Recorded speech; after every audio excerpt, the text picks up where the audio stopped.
أعوذ بالله من الشيطان الرجيم بسم الله الرحمن الرحيم والصلاة والسلام على سيدنا محمد وعلى آله وأصحابه أجمعين والسلام عليكم ورحمة الله وبركاته والسلام عليكم ورحمة الله وبركاته. Très chers frères, très chères sœurs, et le bonjour aux éventuels non-musulmans qui écouteraient cette nouvelle vidéo.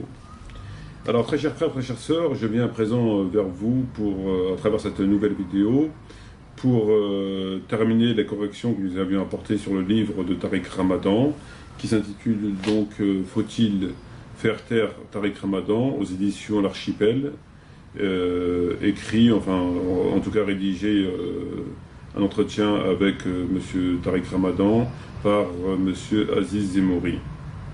Donc c'est un question-réponse, je vous présente cet ouvrage qui est là. Donc nous avons vu hier dans la vidéo donc précédente que nous avons rapporté les différents propos particulièrement hérétiques tenus par M. Tariq Ramadan, notamment et particulièrement au sujet de l'homosexualité et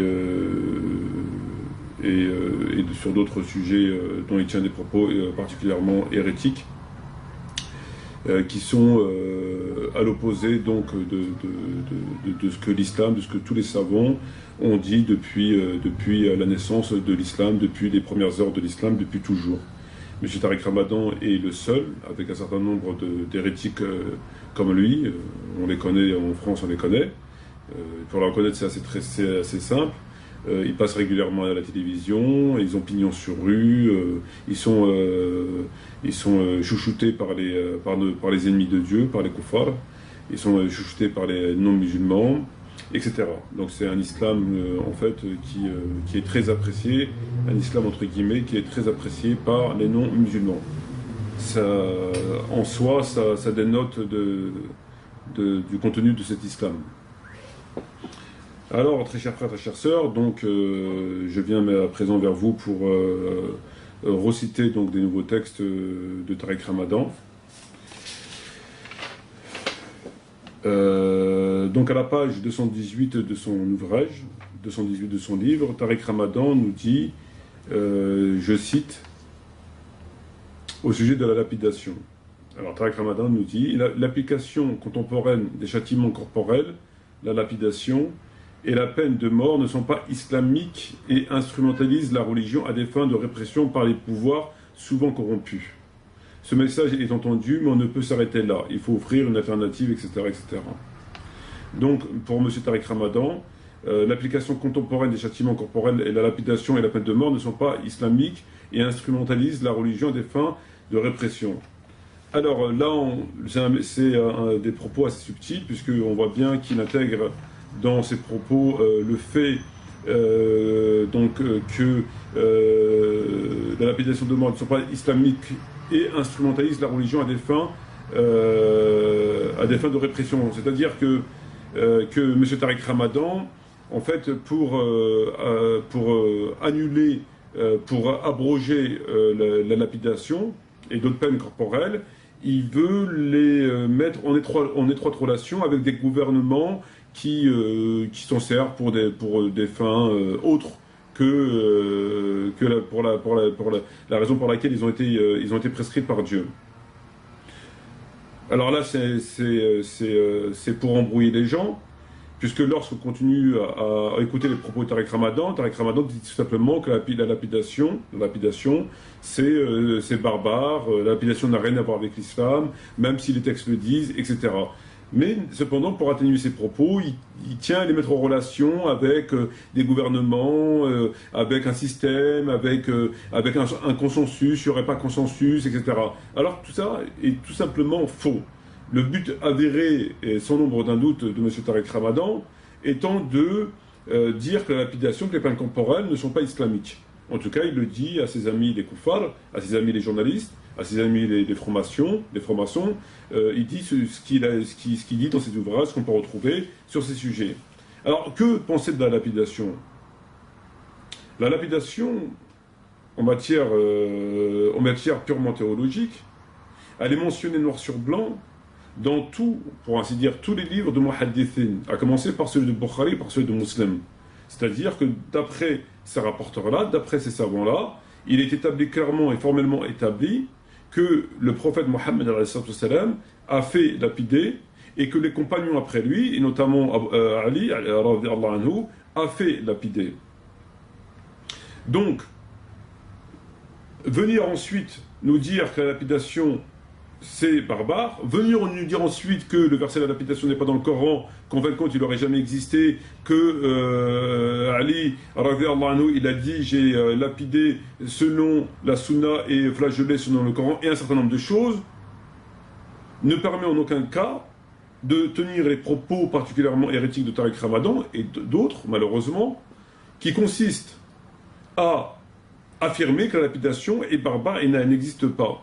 La lapidation est dans les textes. Si on veut contester cette lapidation-là, si on veut la contester théologiquement, raisonnablement et sincèrement, il est impératif de nous apporter une argumentation qui nous prouverait que ces textes sont faux, puisque la lapidation n'existe pas ou elle aurait été abrogée. Or, tous les textes disent que la lapidation existe et qu'elle n'a pas été abrogée, puisque les compagnons après le prophète ont lapidé, ont fait lapider ou ont lapidé. Par conséquent, cette loi-là n'a pas pu être abrogée, car seul Allah Azzawajal peut abroger. Or, après le prophète, tout le monde sait qu'il n'y a pas eu de révélation, donc il n'y a pas pu y avoir, par conséquent, d'abrogation. Donc maintenant, venir de tenir ces propos hérétiques, on veut bien les entendre. Moi, personnellement, ça ne me dérange pas. Encore faudrait-il être un minimum cohérent pour pouvoir essayer d'infirmer, d'annuler cette loi qui, vraisemblablement, dérange ces partisans d'un islam européen, d'un islam accepté par les ennemis de Dieu, les koufars. Mais sans cela, venir nous dire la lapidation est barbare, la lapidation est une récupération et blablabla, et blablabla, et tout ça pour satisfaire, enfin pour en arriver à la conclusion qu'elle n'existe pas, je veux dire, il n'y a absolument aucune argumentation, l'argumentation est vide, elle est dénuée de toute consistance, elle est inexistante. Voilà. Le plus regrettable étant que ces propos sont tenus uniquement dans le but de plaire aux koufars, tout simplement. Puisque si Tariq Ramadan et ses amis et ses semblables venaient sur des plateaux télévisés en disant que la lapidation est conforme à l'islam, etc., il est bien évident qu'on les inviterait plus. C'est bien évident que ici leur arrêt de notoriété, ici leur arrêt de leur existence, etc., au niveau médiatique. Donc il est bien évident que si ils veulent être acceptés et invités constamment, ah ben, il est nécessaire qu'il faille il leur faut faire des concessions sur des fondements de la religion. Donc il a fait des concessions sur l'homosexualité, sur la lapidation, sur la polygamie, sur le fait de frapper son épouse, etc. Bon ben on en arrive à l'islam, de la fin des temps, comme le prophète Mohammed nous l'a annoncé. Ensuite, Tariq Ramadan nous dit au sujet de battre son épouse, on en avait parlé hier, mais il existe aussi un autre texte dans sa page 91 et 92 dans son livre, il nous dit « Ces interprétations sont fallacieuses, le message du Coran tel qu'il apparaît dans sa globalité après 23 années et l'exemplarité du prophète nous conduisent à cette conclusion, il est islamiquement interdit de battre sa femme. Tirer tel ou tel verset de son contexte ou se référer à une telle tradition prophétique trahit le message coranique. » Et blablabla, et blablabla. Parce que c'est ce qu'on peut qualifier de blablabla. Ce ne sont pas des propos qui méritent d'être inscrits dans la rubrique propos. Donc c'est du blablabla. Alors Tariq Ramadan nous dit que tout simplement que battre sa femme est contraire à l'islam, en fait, ou bien c'est des littéralistes, donc des idiots qui ont mal compris les textes, ou bien le verset a été sorti de son contexte, ou bien, enfin bref, des choses, de la stupidité, c'est de la stupidité. Moi j'appelle ça de la stupidité. Et en dépit qu'on le présente comme un théologien, comme un savant, comme un intellectuel, c'est la stupidité. La question de taper son épouse, elle est très claire et personne ne l'a mis en question. Personne ne l'a remise en question. Et sauf, encore une fois, ces énergumènes. Le Coran stipule dans le verset, me semble-t-il c'est la sourate 4, le stipule clairement que le mari a droit, le cas échéant, après avoir utilisé tous les recours, de taper sa femme. Bon. Que penser de ce verset? Ce verset est clair. ce verset n'a pas été abrogé, et il parle bien de taper son épouse. Puisque le mot Varaba a été expliqué, et non pas interprété, par tous les commentateurs, Tabari, Ibn Kathir et tous les autres, par le fait de frapper. Là où ils ont divergé, c'est sur le comment frapper. Mais tous les commentateurs disent au sujet du mot, du verset sur Varaba, puisqu'on voit bien que la sanction va crescendo. Au début, il dit, le prophète, le Coran, de tourner le dos à sa femme, de s'éloigner d'elle, etc. Et enfin, il arrive au fait de frapper son épouse. Donc, tous les commentateurs disent que le mot Varaba signifie taper. Aucun n'a dit le contraire. Ces derniers arguments, comme Tariq Ramadan, qui vient nous dire aujourd'hui que c'est des littéralistes, c'est des gens qui sortent le verset de son contexte, c'est ni plus ni moins que des mensonges. Quel contexte pouvons-nous lier au verset? Le contexte, la contextualisation, elle est valable pour tous les temps. Il ne s'agit pas aujourd'hui d'autoriser l'homme de taper son épouse et d'interdire après. Ce n'est pas propre au contexte, bien évidemment. Le fait qu'il dit que c'est des littéralistes, c'est pas littéraliste, ils lisent le verset comme il est. Et tous les savants l'ont dit, il s'agit de taper. Le fait qu'ils nous disent que frapper son épouse est contraire à la religion, il nous dit tout simplement qu'un verset, donc coranique, un verset est contraire au Coran. J'ai jamais entendu des conneries aussi lamentables. Comment un verset peut être contraire à l'islam? Alors après, si on nous dit parce que le prophète n'a jamais tapé son épouse, mais le prophète faisait des choses que les musulmans n'étaient pas appelés à faire. Le prophète ne faisait pas des choses que les musulmans n'étaient pas appelés à faire. Le prophète, c'est le prophète. Le prophète n'annule pas le Coran. Le prophète ne peut pas annuler le Coran. Donc si le prophète n'a jamais tapé son épouse parce que c'est le prophète, etc., et qu'il a appelé les musulmans à taper son épouse, à ne pas taper leurs épouses, mais il ne l'a pas interdit. Et le Coran est clair, le Coran autorise, le prophète ne l'a jamais interdit. Il a simplement conseillé, et c'est évident, bien sûr qu'il faut éviter à tout prix de taper son épouse, tout le monde est d'accord là-dessus, et que le prophète ne l'a jamais fait. C'est pas parce que le prophète ne l'a jamais fait qu'on doit, par déduction, venir annuler un verset, et en plus par déduction. Ce n'est même pas une loi qui est mentionnée clairement, c'est par déduction. Tiens, le prophète n'a jamais tapé sa femme, on va annuler le verset du Coran, alors que le verset est clair. Donc tout ça, c'est ni plus ni moins que des mensonges. Sur la question de taper son épouse, la question elle est très claire et le verset est très clair. Donc il vient nous dire ça ensuite, et je trouve ça scandaleux. Mais bon, c'est propre à sa posture qui est, il autorise le musulman à être homosexuel, puisqu'il l'a dit. Il a dit un imam peut être homosexuel à condition qu'il reste dans le placard. Donc un imam peut être pédé et avoir des rapports avec des hommes entre chaque prière, etc., etc., ça lui cause aucun problème. Il respecte les PD, il mène des luttes avec les homosexuels, alors qu'ils ont été maudits et que le Coran les condamne. Mais M. Tariq Ramadan est plus intelligent que le Coran, est plus intelligent que le prophète, qui lui a maudit les homosexuels. Mais M. Tariq Ramadan est plus intelligent, il respecte les homosexuels. Il les respectait, mais le prophète, non. Le prophète, lui, il ne respectait pas les homosexuels. Il n'était pas aussi intelligent que Tariq Ramadan. Tariq Ramadan est plus intelligent que le prophète, puisque lui se permet de dire moi je respecte les homosexuels, je partage des luttes avec eux, je partage de ceci, et patati, et patata, et patati, et patata. Mais lui, le prophète, non. Il a simplement maudit, parce que le prophète, il n'est pas assez intelligent. Le Coran aussi. Le Coran, lui, il n'a pas partagé des luttes avec les homosexuels, il les a renversés. Mais il prend les gens pour qui? Mais il prend les gens pour qui? Comment peut-on dire des choses aussi graves, aussi hérétiques? Ce qui rentre dans le cadre de la mécréance. La condamnation, elle est ferme. Elle est sans appel. La considération de partager des luttes ou de s'apitoyer sur le sort ne peut en aucun cas rentrer en ligne de compte puisque le prophète ne l'a pas intégré. Et Allah Azza wa Jalla ne l'a pas intégré. Par conséquent, il ne nous est pas permis de l'intégrer. Autant que gens fidèles au texte. Alors en fait, ensuite il nous dit à la page 314 de son livre, M. Tariq Ramadan se plaint et nous dit